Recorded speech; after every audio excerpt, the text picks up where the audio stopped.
Welcome to Straight Talk with your host, Patti Foster.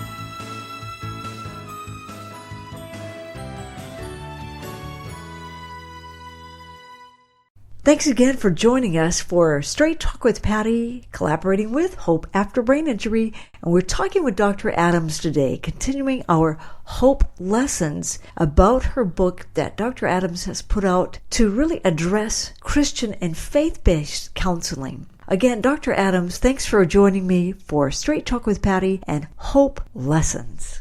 Thank you so much for having me, Patti. You're a delight.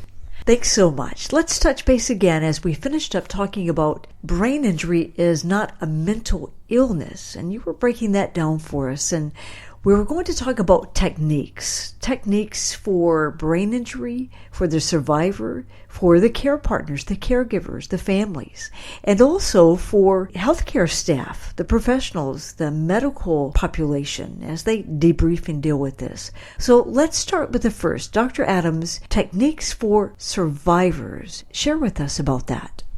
Thank you, Patti. There's so many wonderful techniques. As I mentioned earlier, there's no golden standard, so to speak.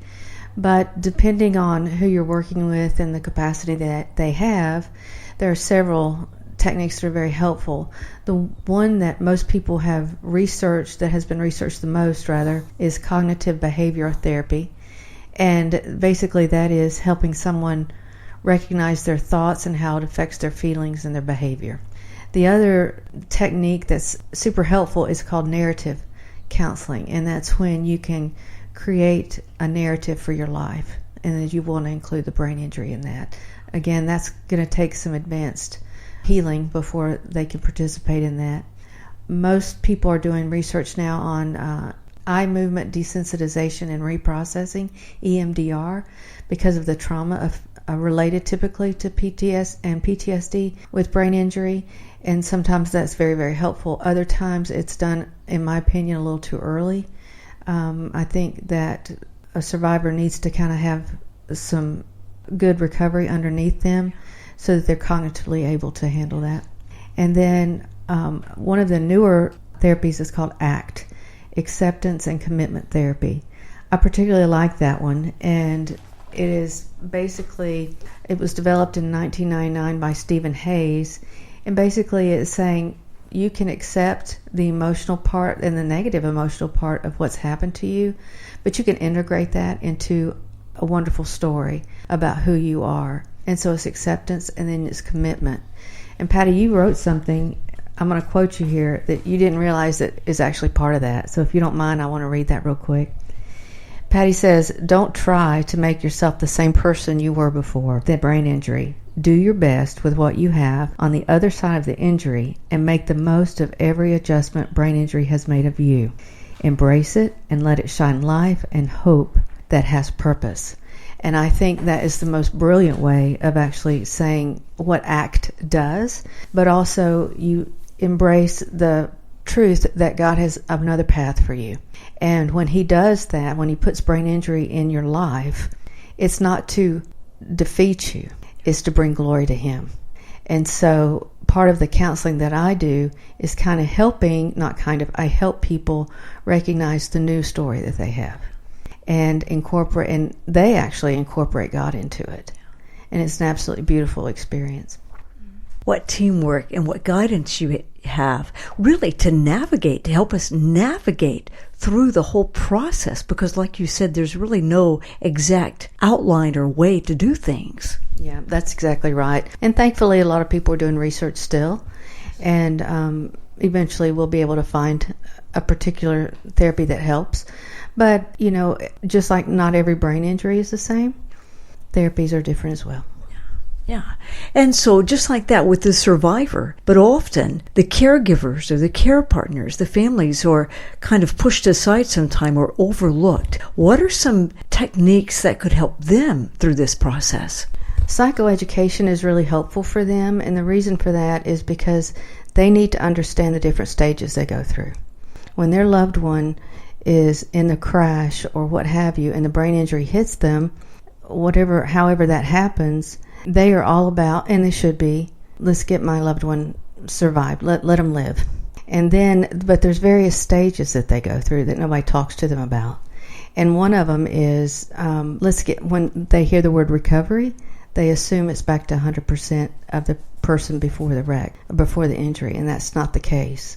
So what we have to do as therapists is to help them understand this is the stage it's in, this is the actual language that you probably need to look for, and then the grieving that they go through, and what we call ambiguous grief, meaning the person looks the same but they're not the same. And so that is a lot of it. And with every stage of grief, there's anger, acceptance, denial, all of the different bargaining. And so helping caregivers go through that and connecting them with other caregivers is super important. And are there some particular places where caregivers can connect with other caregivers? Baylor Institute for Rehabilitation has a great program. It's called the Peer Mentor Program. Completely free, completely online. And they connect with caregivers with other caregivers, survivors with other survivors, and it's just a peer support, absolutely brilliant program. So as we go from survivor to a caregiver and care partners and families, what about some of the healthcare professionals? What about them? How are they given possibility of being helped through this or debriefed through this process? You said exactly right. They need a lot of debriefing, meaning let's talk about what you just experienced, because they get the raw end. I don't mean that like the bad end, but I mean the raw emotion, the raw injury. So because of that, and the survivor doesn't know what they're doing a lot of the time, but it comes across real, can be violent, it can be aggressive, it can, you just don't know. But they need people that they can talk to say, okay, this is what happened. And then somebody to normalize that for them and to realize they're not a bad caregiver, or they're not a bad healthcare professional. This is just what brain injury does. And this person, thankfully, is probably not going to remember that.